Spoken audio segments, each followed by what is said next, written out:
David Attenborough is a voice that generations have linked with wildlife. A naturalist, writer, and extraordinary communicator, he turned television into a global window onto life on Earth. His influence does not come from a grand scientific theory bearing his name. It comes from something rarer, the ability to make people look at, understand, and care for what many had not truly seen before.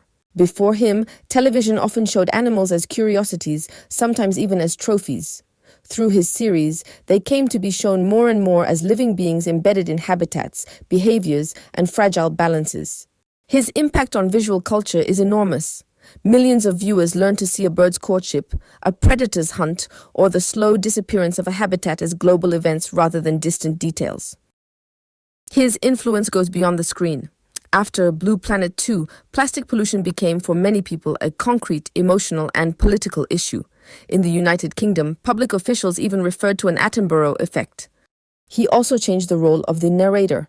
His voice is not just an explanation. It creates trust, rhythm, and sometimes suspense, giving science the shape of a popular narrative. Born in 1926, David Attenborough grew up in an England where nature was still collected as much as it was admired. That ambiguity runs through his early years, sincere curiosity about life, but also a gaze shaped by a more domineering era. After studying natural sciences, he joined the BBC in the early 1950s. Then came Zoo Quest, a decisive and fascinating program, but one marked by an era when animals were still captured for zoos. In the 1960s, he was not only a face of nature, but also a decision-maker at the BBC.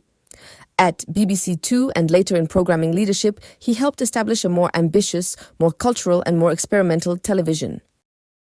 In 1979, Life on Earth changed the scale of the story.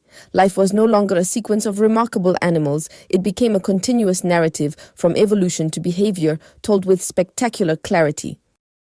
Then came the great global series, From the Blue Planet to Planet Earth.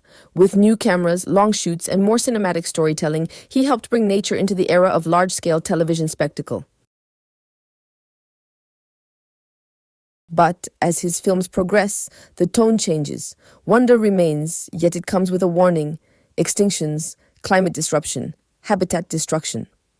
In Attenborough's work, wonder gradually becomes alarm. Yet, this power has limits. His documentaries have sometimes been criticized for beautifying nature, simplifying ecological conflicts, or imposing a very human, very British gaze on a world far more complex than that.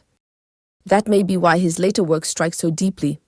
In A Life on Our Planet, he no longer speaks only as a presenter, but as a witness to a century in which humanity gained power while damaging the living world.